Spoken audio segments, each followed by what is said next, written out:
And here's another fundamental problem. Tuberville seems to specialize in and focus on these things that are very divisive and inflammatory. But the average Alabamian isn't worried about, the Muslim down the street. The No. average Alabamian is trying to figure out how am I gonna take care of my health care? How am I gonna pay for my health care? How am I gonna deal with rising food prices? How am I gonna deal with the fluctuation in gasoline prices? How am I going to how am I gonna make it from this month to the next month? Yeah. That's what the average Alabamian is dealing with.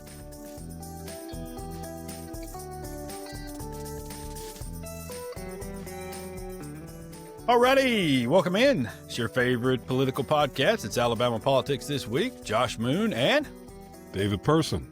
How are you, David? Feeling good, man. Feeling good. It's this is the last episode for the year, and looking forward to some time off. Yeah, man. 2026 right around the corner. I gotta tell you, David has us up at like hunter's hours. I don't know what the hell's going on. I didn't even know they let the air out this early. I mean, Man. It's one of those, you know how it is around the holidays. All kind of stuff is happening, man. yeah. Just trying to fit everything in, before everything shuts down, it can Yes. be challenging. Yeah, I'm aware. No, it's fine. It's I'm happy to be up this hour. And it was I'm so thrilled. But no, it's you're right though. We've got the little one running around, and so with her, there's even more. I mean, we've got, we leave go out of town for the in-laws Christmas stuff over the weekend. Then we're back and we got a Christmas party on Monday and a Christmas party on Tuesday, then the family Christmas party on Christmas Eve, and then our Christmas on Christmas Day. Then we're going to Nashville for some Christmas thing up there after Christmas. Right. Listen, no, I love it. I really do. As I've mentioned before, I love this time of year. Really enjoy Christmas. I like the cheesy stuff. I've Clark Griswold the hell out of the house with the Christmas lights. Yeah, I mean I've got them everywhere. I've got 25,000 Italian twinkling lights out there just knocking it out. My But goodness. no, I don't know if I've got 25,000 or not. But I'm So yeah. you're one of those guys. That's cool though. Yeah. That's cool. I mean, it's you cruise through some of these neighborhoods sometimes, and you see Yeah. some really gorgeous stuff. So I guess you're one of Yeah. those guys. Huh? Yeah, listen, it's gorgeous. It's absolutely gorgeous. I do. I like the festive little spirit of everything, and especially, honestly, I never did a whole lot until we had my daughter, and then we got to looking around at some of the houses, and she liked them. She wanted to put some stuff out, and so we started with a couple of those little lawn blow up things, and we've finally gotten away from that. We've got some lights that we got. I mean, I've got them all around the yard and the bushes, the trees, and got some. So I got some of those. Best thing we've done is I bought some of those permanent lights that go underneath your house, give you lighting all year long, and they look really nice during the summer and around. And I should be getting commission from the people at Govey because I've sold about 18 boxes in the neighborhood here because people see it and they like it, and so it's so we got that. We got the little and let you do the patterns and stuff, with the lights, with the flashing nonsense and stuff, and so it's I'm telling you, man, it's a whole little show here. I got you. I look at those people. Have you ever seen those houses where that they've synced it to music? And it's like a whole show. Have you ever seen this? I'll send you some of this. I don't think so. I don't think so. No. It's like a whole show, and it's there's some of them have done some like real good stuff with like some old school 90s rap and things. And Really? Yeah. Oh yeah. Like Christmas rap. Yeah, Holiday rap. well, Christmas rap. They've got, they've got the. Who was it that did the? Was it NWA that did the Christmas rap, or is it Run DMC? I thought it was Run DMC. Right, might be Run DMC. Yeah. Yeah, I thought it was Run DMC. I could be wrong though. Yeah, that yeah, Like so Rock they've the got the Bells? Is it Rock the Bells or something something like like that? that. I think Yeah. that's Run DMC. Yeah. Yeah. Yeah. Okay. All right. I'm But not a big it's holiday rap guy, but yeah. I think it's Run DMC. Yeah, I don't know that there's anybody who's a big holiday rap guy. I don't know that there's enough raps. I don't know if there's enough holiday raps out there to be a big. I mean, it would be a pretty limited. Yeah, it would be a pretty Yeah, yeah. specific guy for that. Yeah, but Well, there is, and I know we gotta go to our sponsor, but I'll just say this real quick since we're on this. There is this great movie called Black Nativity that stars Jennifer Hudson and I've seen this. I've seen this yeah, movie. yeah, it's an Yeah. awesome Christian Christmas movie. Forrest Whitaker, Angela Bassett, and Nas is in the movie, and I think it's on the Mary J. Blige song. His Mary J. Blige is also in the movie. Nas actually makes an appearance as a character, and he also raps Ah, on the Mary J. nice. Blige song. Yeah, Okay. All right. yeah. Nice. Nice. Nice. Yeah. It's a. I've got one. Well, I've got two favorite Christmas movies. Okay, National Lampoon's Christmas Vacation. I mean, okay, which I okay. mean, I can pretty much go word for word for you on that. And I All mean, right. there's some scenes in there that are just fantastic. And number two is Die Hard. Oh, yeah, yeah, yeah. Really love Die Hard as a Christmas feel good movie. Hmm. When it's at our house, it's not Christmas until Hans Gruber goes flying out of that window. Um, so that's I, just the you way know, we I, celebrate. I I always forget that that's a holiday movie. When I think about it, I just think about Bruce Willis and like you said, some iconic scenes from it. I keep forgetting. Oh yeah, it's set in the holidays. Yeah, yes, yeah. Well, it's a Christmas Eve party at Nakatomi Yeah, Plaza. yeah. It's yeah, it's a nice little feel good another feel good Christmas movie, man. I'm telling you, it really warms the heart to watch what he ho ho ho. Well, Now I have a machine gun too, so it's yeah, uh, yeah. And what is that classic Christmas phrase? Yippee ki yay, mother something. yeah, right. That's right. Yeah, yeah, I've got a sweater that says that. Oh, So yeah, it's yeah. Yeah. So, hey, before we get too far gone, and way off track, we do need to tell you about our fine sponsors here, on this absolutely. fine political podcast. It is, the folks at Wind Creek Entertainment. They sponsor us. They have, helped us, along through the last couple of years, and we really do appreciate them and what they've done. And Absolutely. which is say, hey, we like what you do. Please do more of that. And that's it. We never hear from them. And even when I call them, like, hey, man, tell me about the events and stuff like that. And it's, and it's almost like they don't want to interrupt the show or what we're doing and stuff. And we really do appreciate what they've done. And what they've done for a lot of people. This is really kind of their time. The charitable giving and things that they do, it really ramps up around the Christmas time. I've seen some of the stuff from Porch Creeks and from Wind Creek Entertainment, that, some of the things that they've done with local folks and food banks and different things. And this time of year, it is, really, really appreciated. And in this particular year, it's really appreciated. I know a lot of folks are struggling and with the higher prices and stuff. And so what they have done in the communities is, really, really pretty awesome. But we appreciate them here. If you would like to, over the holidays, I'm telling you right now, a great Christmas gift for your wife, or if you're a woman, for your husband, for your significant other, for whoever. It is a gift certificate to the spa, or a nice weekend getaway to one of the resorts in Wetumpka or Atmore or Montgomery.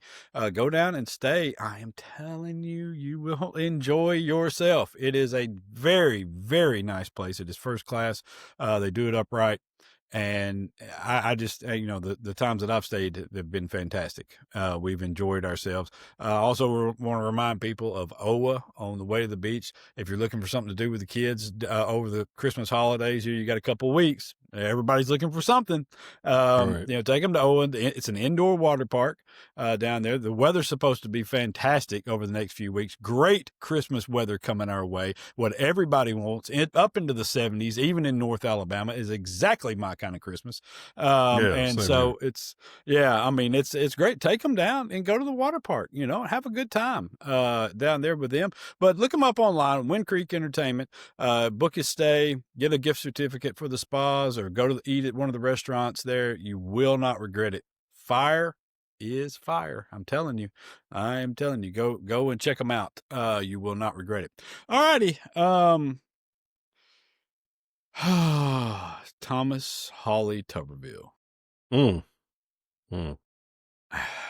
You know, man, I don't. I guess at this point, I should not be so surprised that people cannot see when someone is conning them. And that's what Tommy Tuberville is doing to people. He's conning them. And I'm not even sure it's Tommy Tuberville. I think it's really more of his like comms team, social media people. You know, I mean, listen, I'm not absolving Tuberville. Don't get me wrong at Right. all. I'm not doing that.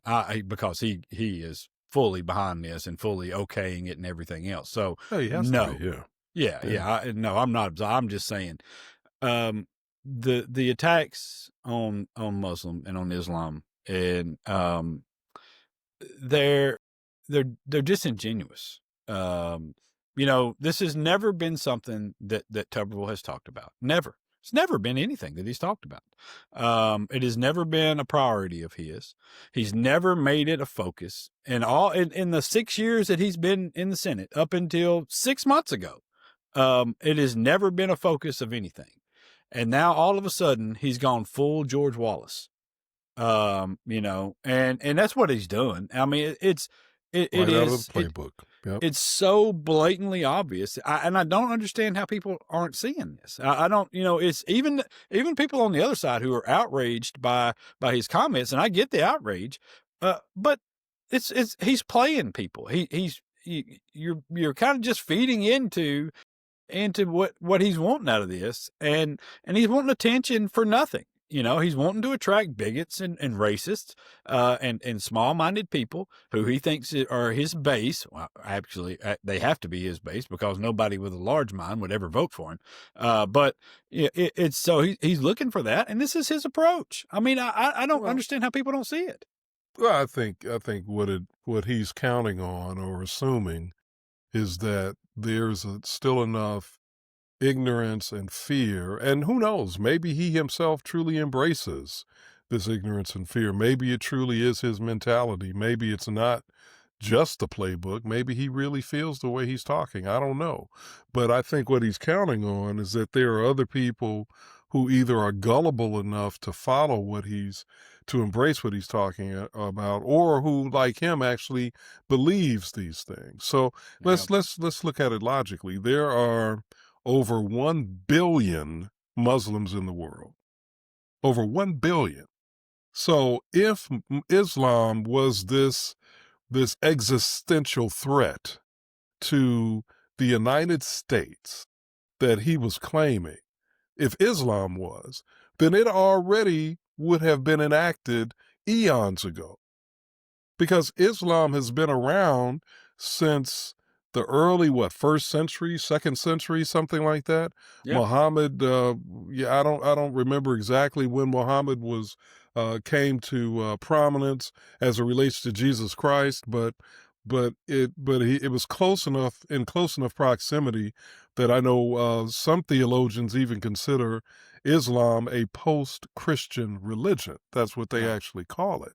So, you know, this idea that Islam is some immediate existential threat is ridiculous. It would have happened a century or more ago, first of all. Secondly, Islam is no more monolithic than Christianity is, meaning Islam has sects. It has not denominations like we do, but there are certainly sects and derivations of it. They're not all on the same page about everything, and case in point, all you have to do is look at what Tuberville has been focusing on. He's been talking about Sharia, Sharia, Sharia. Well, okay, so yeah, there are Muslims who follow Sharia law, but there are, I think, many, many, many more Sunni Muslims who don't. Right. So they practice the kind of Islam that I think we most commonly see, certainly in the United States and other Western countries. So that's this whole thing that he's ginning up is just, it's rife with foolishness, misinformation, bigotry, and it's just like you said earlier, Josh. He's just trying to reincarnate George Wallace, and he's thinking that the state of Alabama, I guess, is still populated by the same people it was populated by in the 1940s and 50s, and that this is going to be his playbook that gets him into the governor's mansion. Yeah, I think I think this is something that, let's be honest. If you're a Republican in this state, you don't need a whole lot. You've already things have been divided up into teams already. They've done a great job of casting all Democrats as radicals and just the word Democrat as being some sort of a curse word, or an insult that you apply to somebody. They've done this with a large portion of this state. There's just a large base of people who believe that. And so you don't need a whole lot, as a candidate anyway. You're starting out with a great big lead on anybody. And so, you add in a little bit of free publicity for saying hateful, vile, stupid shit. And all of a sudden you've got a huge lead that's probably insurmountable. And I think that's the case for Tommy Tuberville. I mean, the question, so then we're left, everybody else is left with just this appeal, to people to say, is this what you want? Is this who you are? Is it, and that's what I keep asking people. Is this who you are? Is this who you are? Are you this person? Is this the person who best represents you and your beliefs and your feelings and your attitudes towards your friends and neighbors? And, because look, the guy, as he's doing all this, the other day sent out a tweet or a Facebook post or whatever about the Bill of Rights and how it's the greatest document ever created. And he didn't read it, because if he had, right, he could have stopped at number 1, and been like, wait a minute, I'm doing some shit here that don't fall in line with this, Exactly. I mean, it's just, you know what I mean? It's, and I go back to, like, whenever people talk about, this stuff, and they seriously defend Tuberville for what's going on. I mean, you said it a second ago about Christianity. I mean, we've got some people running around in this country, that belong to certain sects of Christianity, that are off the wall nuts, man. I mean, off the wall. I mean, we've had a whole, 60 Minutes a few months back where they talked to that dude who's trying to keep Doug women Wilson. from voting. Doug Wilson, the Christian nationalist, Christian nationalist leader. I think, what is he, based in Idaho or Iowa? I can't remember, one of those. One of those. Yeah, one of those potato states. And so, I mean, but it's just, and I'm not saying that Doug Wilson wants to murder anybody or anything like that. I'm just saying that there's some pretty radical ideas there, and maybe he does want to murder some people. I don't know. But there have been some Christians who, in the name of their faith, have murdered a lot of people. Yeah, it's a guy. Matter of fact, there was a guy in Oklahoma City who did that. There was there's a guy in Alabama who ran around bombing abortion clinics, I seem to recall. And so we've all got our nuts, man. We've all got the nuts, and whatever if you believe in some sort of religion, somebody has taken it too far at some point. Some group of people has taken it too far. And we've had to do some reeling back in. And And it's just crazy to me that we're still doing this though. and here's another fundamental problem. Tuberville seems to specialize in and focus on these things that are very divisive and inflammatory. But the average Alabamian isn't worried about the Muslim down the street. The No. average Alabamian is trying to figure out how am I gonna take care of my health care? How am I going to pay for my health care? Mm-hmm. How am I going to deal with rising food prices? How am I going to deal with the fluctuation in gasoline prices? How am I going to literally, how am I going to make it Mm-hmm. from this month to the next month? Yeah. That's what the average Alabamian is dealing with. Yeah. Yeah. How Yeah. am I going to care for my aging loved one? Mm-hmm. Or do what I need to do for my child.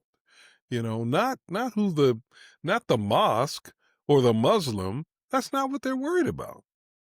No, you're right. I mean, because no Muslim person ran up your energy bill. Yeah.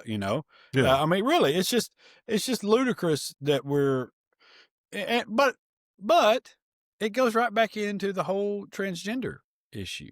I mean, look at how that has caught on.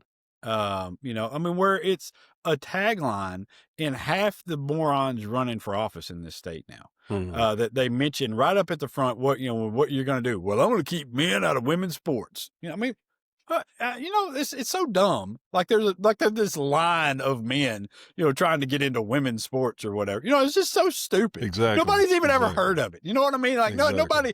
nobody that has ever Yeah. dealt with that as an issue. Nobody. Yeah. Name one. Name one Yeah, person. you don't even Right. know anybody. You can't even name anybody in this state that's ever dealt with it, ever at any point in time. Matter of fact, the only case right now in all of America is a guy who's filed a lawsuit because his daughter played in a volleyball game against apparently a transgender athlete, and they didn't know it until 3 months later. And now he's filing it because it was just, this is how stupid this whole thing is. But honestly, we've made stars out of people for just being assholes to others, and over such a limited issue. And so now, and I think it has a lot to do with, especially in Alabama, a lack of understanding of things. A lack of familiarity. We don't know many transgender people. Around here, we don't deal with a lot of families that have transgender kids in them, and we don't see what they go through and how they ended up here and talk to them. We've had some opportunities where they've showed up in front of the legislature and talked about their lives and what they've gone through over the course of time, and we've learned, oh shit, well, this is much deeper and much more serious and much more nuanced than we ever imagined. And but did anybody change? Of course not. Nobody on the right ever changes anything until it personally affects them. And it's the same way with Islam. We have, there are certainly pockets and places in Alabama in which there are, I wouldn't say a large population, but more than a minute population of people who practice Islam, and so we have very little familiarity with it. And so when he tells these stories about the boogeymen, the only real interaction most of these folks have here is when they see something on the news about a person who's carried out a crime in the name of Islam. Yeah. And so So that's their reference point. so I live in a part of Huntsville that's called North Huntsville, and literally, not even remotely an exaggeration. I'd say 5 to 7 minutes from where I live is I think it's one of the two mosques that exist in this city. I never hear anything about anything going on there. I don't even come up against, or if I remember correctly, Muslims tend to convene at their mosques on Fridays, I believe it is, if I'm not mistaken. At least that's one of the major days, I think, when they Yeah. do that, or main days when they do that. If I'm driving by that mosque on a Friday, I don't see anything, I don't even see, and maybe it's just the times I'm going by. I don't even see huge groups of cars there.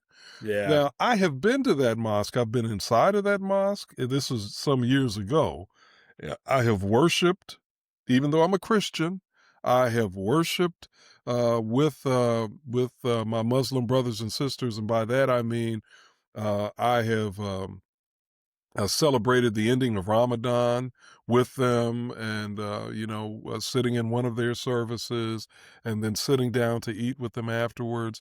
I'm it's these Muslim people are no threat to those of us who are Christians, or those of us who maybe are not Christians but who are Americans, any more than some Christian might be a Yeah. threat.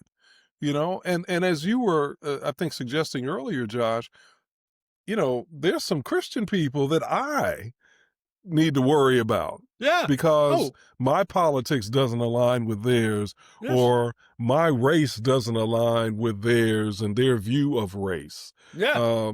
There are women who need to be worried about some of these Christian men out here because they would deprive them of some of their civil rights, and they're open Mm-hmm. about that, Yeah. you know?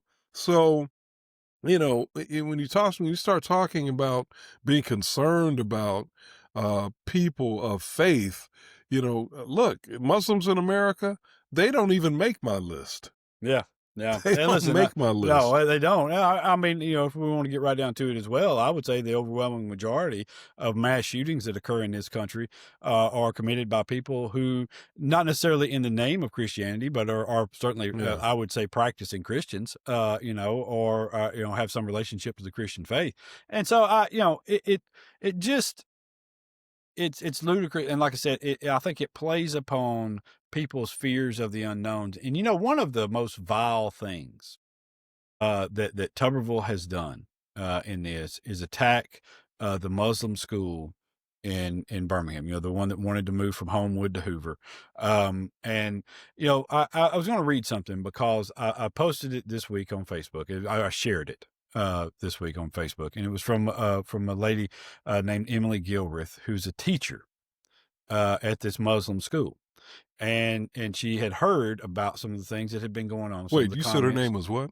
Emily Gilreth, That doesn't sound that doesn't sound very Gilreath. Arabic to me. Well, let me read what she says. That's interesting. The past few weeks, you may have seen news about the Islamic Academy of Alabama. I'd like to share my heart. A couple of years ago, I found myself needing a student teaching placement, but also needing a full-time job to pay bills. A mentor told me to apply to private schools in the area where maybe I could do both. So there I found myself teaching first grade at the Islamic Academy of Alabama. I had never experienced the Muslim community firsthand, only on mission trips, honestly. If I'm being honest, I grew up believing they were evil and against us. That's the narrative that culture teaches you. I was thankfully mistaken. When my sister, who was becoming a single mom, was pregnant, this school came together and gave me hundreds of dollars worth of clothes and gift cards to give to my sister, a girl they had never met. I was the only Christian in the entire building, and just because I celebrated Christmas, the parents in my room gathered together before winter break to get me presents, because they wanted me to enjoy a holiday that I celebrated because of my religion. When one of my students went to Jordan for 2 weeks, she came back with the most beautiful abaya for me, costing hundreds of dollars. They wanted me to feel included on Arabic night. When the janitor didn't speak any English, she would sit with me in my room on break time, just enjoying each other's company. I'm so saddened to hear how Tommy Tuberville has treated my friends. I'm saddened to hear how the city of Hoover has pushed them away. Following Jesus has shaped the way I see people. He moved towards those who were pushed aside, misunderstood, or feared. Because of that, I feel genuine sorrow when my friends are made to feel unwelcome in the community. Love of neighbor isn't selective. Wow, man, that is so powerful. I'm so glad that young woman had the courage to share her perspective and her story. And there's one other thing that I think a lot of Christians are not aware of. Earlier I talked about how some theologians characterize Islam as a post-Christian religion. The Mm-hmm. reality is, Islam reveres Jesus Christ. In fact, you talk to some, and I know this for a fact because years ago I was commissioned to do a documentary on the biblical prophets of the Quran.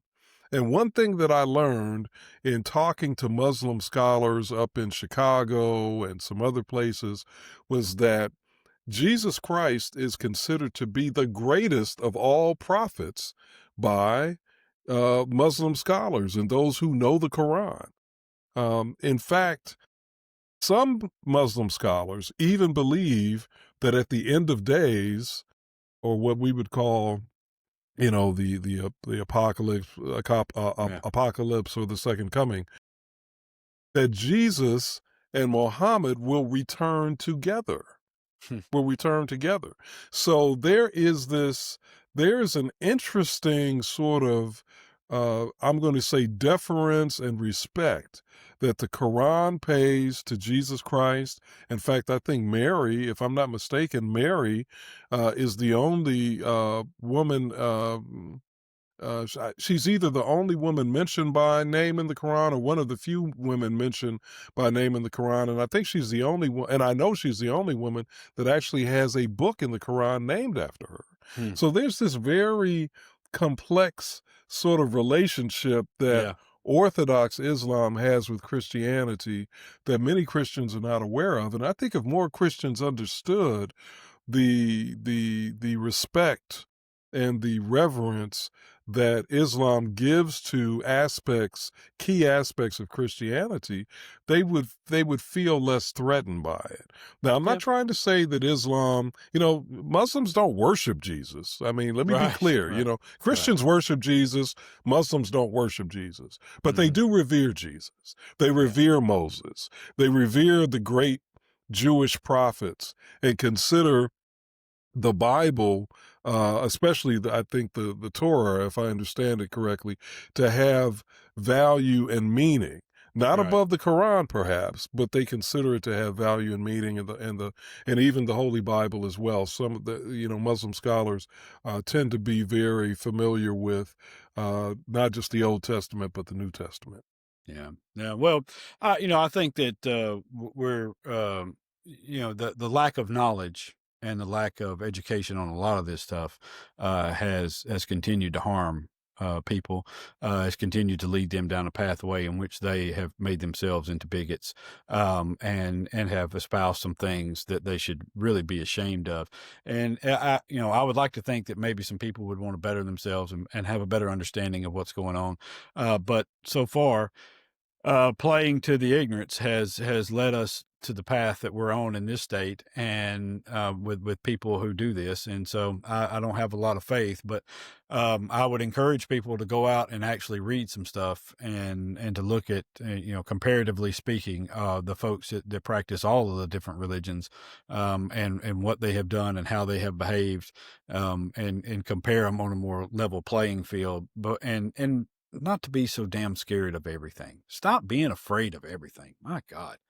All righty. Let's slide out. We're going to come back and we're going to get Doug Jones in here. I don't know him, but he's apparently running for some sort of local office. Really? Do tell. Yeah, I know. Yeah. We'll talk to him, see what he's running for, see what's going on. I don't know. He's an attorney of some sort. So he did some stuff way back. So we'll talk to Doug when we come back. It's Alabama Politics This Week, brought to you by Wing Creek Entertainment.